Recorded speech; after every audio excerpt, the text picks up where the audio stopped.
How's it going, guys? Sir Teapot here, and today we are doing some more STGU, which is Sir Teapot's gaming update. And this week is the week of June 17th, and this is the 18th installation of STGU that we have had so far. So we're going to start off with all the upcoming games for this week, and we're going to start off with games that are coming out on June the 18th. And we've got the game called Another Sight coming out for the PC, PS4, and Xbox One. Then we've got Bloodstained Ritual of the Night coming out for PC, PS4, and Xbox One. We have got Citizens of Space coming out for PC, PS4, Xbox One and Nintendo Switch. Lovely Planet 2 coming out for the PC. Mini Mech Mayhem coming out for the PlayStation VR. We've got Vacation Simulator coming out for the PlayStation VR as well. And then games coming out on June the 20th of this month. We have got Boxing Champions coming out for Nintendo Switch. We have got Canton coming out for the Switch. We've got Muse Dash coming out for PC and Nintendo Switch. We've got My Friend Pedro coming out for PC and Nintendo Switch as well. Scrap Rush coming out for PC and Nintendo Switch. And Tech Corp also coming out for Nintendo Switch. And then games coming out on June the 21st is Captain Cat coming out for Nintendo Switch. Crash Team Racing Nintendo Fueled Nitro Fueled, so I don't know why I said Nintendo Fueled. Nitro Fueled coming out for PS4, Xbox One and Nintendo Switch. Then we've got Judgment PS4 Early Access Pre-Order game, so you can check out the trailer for it now if it's something you're interested in. If you pre-order it, you get the opportunity to play it before anyone else. So if it's something you're interested in, go pre-order it before it comes out on the 21st, which is only about 4 days from now, so it's not too long. So I'd recommend you go pre-order that if you wanted to check it out before it actually launches. And then we've got The Sims 4 Island Living coming out for the PC. Then we've got Triton Samuel. Samuel? I can't even read that. Triton Survival. There we have. For some reason it looked like Survival from this angle. Coming out for the PC. And then moving on from that, we have got the upcoming game to play, which is going to be Crash Team Racing Nitro Fueled. See, I got it right this time. I didn't say Nintendo this time. This game looks like a lot of fun. Obviously, it's a remaster of the original Crash Team Racing, but it has added new characters and stuff like that that hasn't been in the series before. Well, that has been in obviously the Crash series before, but wasn't in the original Crash game. And I'm very, very excited to actually check this out myself. So, like I said already, it does come out for Xbox One, PS4 and Nintendo Switch, and it does come out on June the 21st. Moving on from that, we have got the Game Pass game to play, and it is a game that actually came onto Game Pass last week, because we haven't actually had any games, not last week, the week before, sorry, E3 weekend, because we've had no new Game Pass games come out this last week. So it is going to be Batman Arkham Knight, which has, with that now being on Game Pass, means that all the collection of the Arkham series is now on Game Pass. So, if you guys have never actually played the Batman Arkham games, go get yourself Game Pass, and then you can play them all from start to finish, bar Origins, because I don't know why Origins isn't on there, because I just don't think anyone really liked it that much, but well, moving on from that anyway. So, go check it out, it's a lot of fun. The driving mechanics that they added to the game was a bit let down, but the story for it was absolutely amazing. So if you was put off by the reviews that it got at launch and like the little bugs, well, not the big bugs that it had at launch, go check it out now, because obviously it's a brilliant game and it's actually fixed now and it actually works smoothly. And the last bit of that section I have got is the achievement to achieve, which is going to be Is Everyone Here, which is an achievement in Crash Team Racing actually, and it's going to be an achievement called, yes, Is Everyone Here, sorry, and I believe it's a 20 gamer score achievement off 25, I can't remember which one it was exactly, and it is to unlock all characters from the original game. So obviously, like I said, there is new characters to the game, but if you unlock every single character that was in the original game, you get an achievement for it. And if you do get that achievement, down below in the description will be my Twitter. Follow me on Twitter and send me a picture of it and use hashtag STGU, and I will put it in the end of next week's video as like a little shout out, little like recognition thing to you guys. Now we are moving on to the gaming news, and the first bit of gaming news that we have got this week is that Fallout 76 now has its own Battle Royale mode called Nuclear Winter that was actually announced at the Bethesda E3 conference, but they have officially released it now, and from the reviews what I've seen, there's a very, very split audience with this. There's people that actually think it's actually really good and are surprised by it, but then there's the other side that are completely like, just nope, don't want anything to do with it, it's a bag of crap. So I might have to check it out myself, see what it's like, because I am very, very finicky with Fallout. I love the Fallout games. I even give Fallout 76 a damn good try. I even sunk loads of hours into that game. And hopefully, I'll give the Battle Royale a try. I doubt it'll be any good, because Battle Royale is becoming outdated now. But the future of Fallout 76 makes me excited anyway. So moving on from that, we have got Chivalry 2 has been announced for 2020, and it's going to be exclusively launching on the Epic Store. And if you don't know what Chivalry is, it is a medieval fighting game that came out about 4 or 5 years ago on the PC, and it is actually still pretty popular to this very day. It's never actually died in popularity, really. It's always been up there still. And now they've finally announced a sequel. People have been nagging for a sequel for a long time because the original was starting to look outdated, get outdated. The fighting mechanics in other games are becoming a lot better, like stuff like Kingdom Come Deliverance and stuff like that. So the people wanting that kind of style fighting in that game as well. So hopefully with the Chivalry 2 launch, we will get that kind of fighting style that people have been craving and stuff like that in them types of games. We've also got Watch Dogs 2. Not Watch Dogs 2. Watch Dogs 3 has been announced, and it has been given the name of Watch Dogs Legion, and it's allowed you to play as any NPC in the world, and the world is going to be set in a post-Brexit London in like a cyberpunky kind of style. But when I say you can play as any NPC and recruit any NPC in the game, you could literally get a group of old men going around hacking people, or a group of old women, or a group of moody, emo teenagers. Why not? I'd go with anything you want. Because by the looks of it, you could just grab any NPC off the map and play as that character, which is absolutely amazing. And actually excites me for this game because the actual visual of London that they have actually made, it is in the future, obviously, a little bit, and it is a bit cyberpunky kind of style. But the style of London looks absolutely amazing. I am very excited for this game. And then moving on from that, we have got new gamertag options for the Xbox in general, Xbox Live, sorry. And it's going to be allowing some symbols and stuff like that. So dashes, I'm trying to think, like hashtags, all that kind of rubbish, all that kind of stuff is now going to be allowed in Xbox usernames, which I think is the worst idea Microsoft has ever had.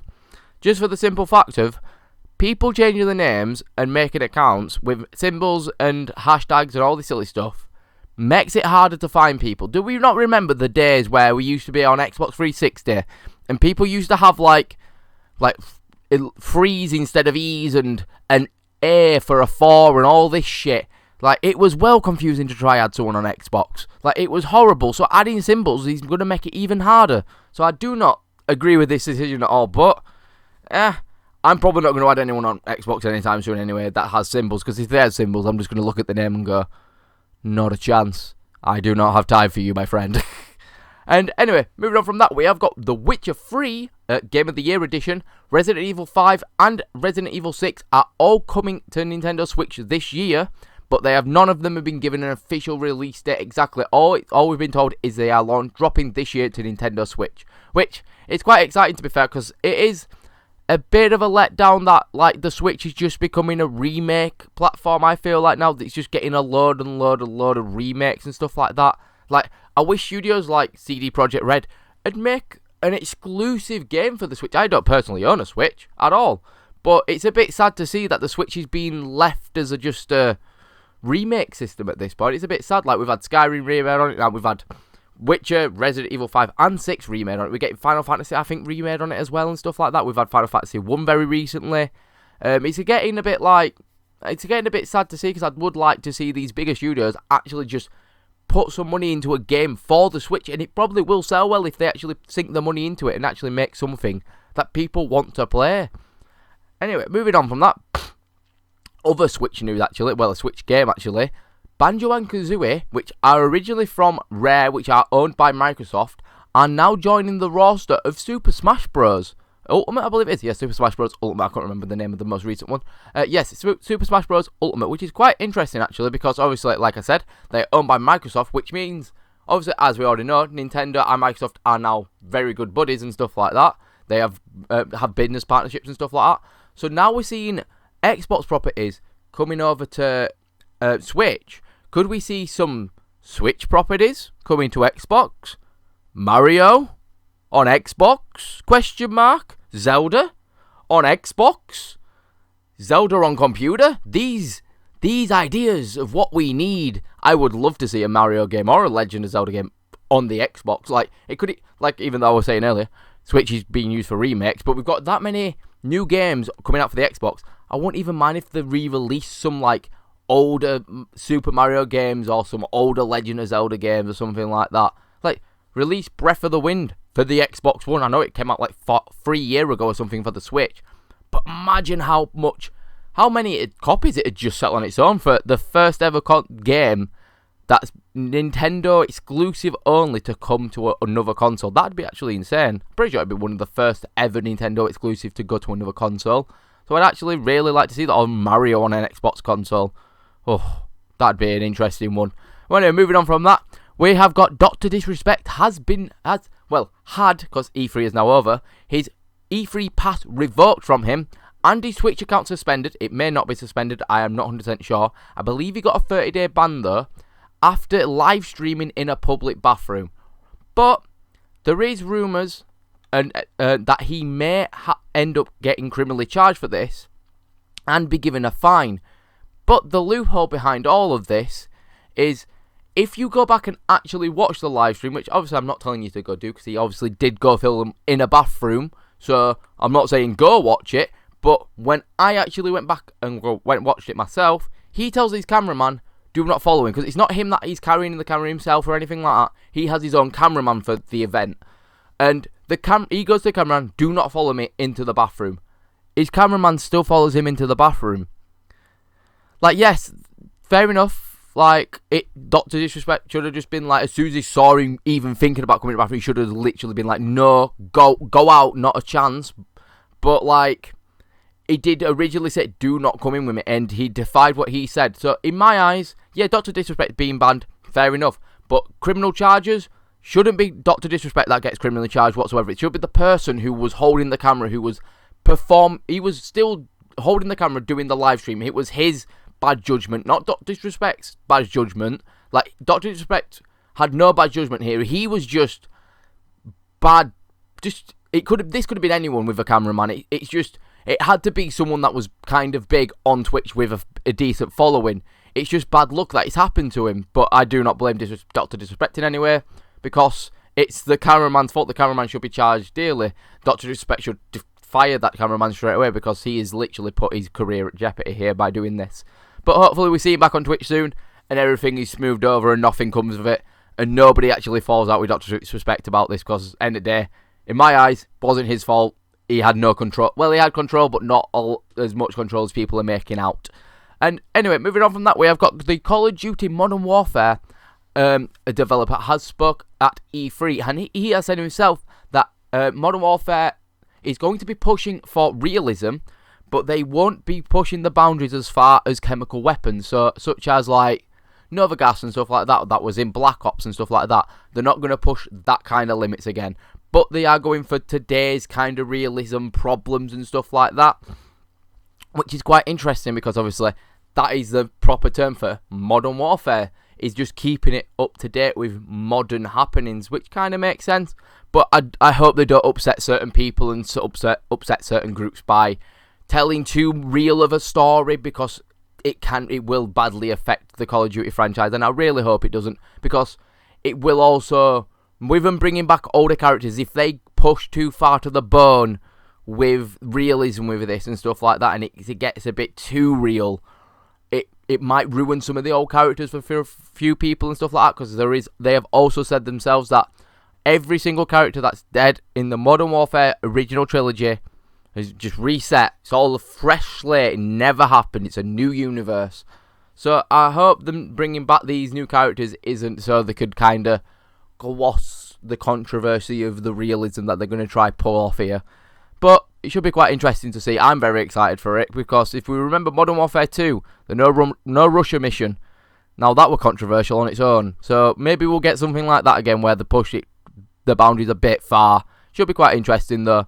And moving on from that, we have finally got, after many years since it came out, GTA Online is finally getting the casino update, which I'm pretty sure the casino was rumoured to open about 4 years ago when I still played GTA Online, because I remember the grand opening sign being put up outside of it saying opening soon, as like a little Easter egg that they put online or something like that. I remember them doing it, and it was meant to be coming soon, and then 4 years later, it's finally happened. And by the looks of it, it's actually got quite a lot of people excited want to play GTA Online again, which is quite interesting, to be fair, because I don't know why, to be fair. Like, does it give people more of a reason, like an easier way of earning money, I guess, in the game, so they could just buy shark cards, gamble it, try double the money, triple the money, that kind of stuff. I guess if they can work out how they can like make a lot of money really quick within the casinos, then I guess that could work. But I don't see the huge hype behind it. But it is a cool addition to the game. If I still play GTA Online and this actually came out when it was supposed to, I'd be like, yeah, I'll carry on playing GTA Online for this. But a lot of you guys seem excited for it, so you should be quite interested. I might check it out in the near future, depending on how good it actually is, because it isn't just a casino. By rumours that I've seen, there's a lot more than just a casino to it anyway. There's a lot of like side missions and stuff like that. And moving on from that, in the news of Bethesda putting every game they've ever released on everything they can, Fallout Shelter is now going to be launching for Tesla cars. So you can now put your Tesla in driver, so it drives itself autopilot mode. There we are, I couldn't get my words out. Autopilot mode, and you can sit and play with your tablet and play Fallout Shelter on your tablet, which is built into your Tesla car thing. Fanciness. It's like just a fancy iPad, which is absolutely ridiculous, because like Bethesda's just money grabbing anything they can at this point. They just want to put the console on anything. I'm concerned that because I remember a few years about Razer like teased that they were going to make a toaster that printed like actual Razer logos onto the toast, and it had like a gaming screen on the front or some shit. This is where we end up with fucking Skyrim on the Razer toaster or some shit, like some shit mad like that. Like, this is going to be what it's going to be like in future. There's just going to be fucking tiles on walls in bathroom with fucking playing Bethesda's Skyrim, and then another one's Fallout Shelter. They're just everywhere. Can't escape it. Bethesda's becoming Google. Anyway, moving on from that, we have got ThinkGeek have been acquired by GameStop, and now they have a massive 50% clear out sale. So you guys, if you know what ThinkGeek is, there's just a lot of gaming, like geeky kind of stuff like that. Like a lot of nostalgia stuff from when we used to play it, like OPS1 era and stuff like that, even going back towards like Nintendo 64 nostalgia stuff, to even like newer stuff like Assassin's Creed, like belt buckles, like Assassin's Creed Blades. I don't know, I'm trying to think of just stuff that I've seen in the store but in the past, but all that kind of stuff. They used to produce some of their absolute top quality like video game apparel and that kind of stuff, so like t-shirts and stuff like that as well, and they're finally shutting down, which is quite sad to see, because they have been around for a very, very long time. But they are, as I said, doing a closing down sale, so it is 50% off, I'm pretty sure, everything in store, online that they've got on store. So if you want to check it out, I'm pretty sure it's thinkgeek.com, that's it. Go pick up some stuff from there if you want some gaming stuff, because it's going to be really cheap, so bonus for you guys. Anyway, the last bit of news that I'm covering this week is, if this past would have happened, we would have all had a better future. It would have been a lot easier over the past like 2 years to not have problems with the internet and kids. Ex-lead developer for Epic Games, which this guy used to be the lead developer for all the Gears of War games, wanted to cancel Fortnite, but instead he left the company to go elsewhere and let Fortnite be.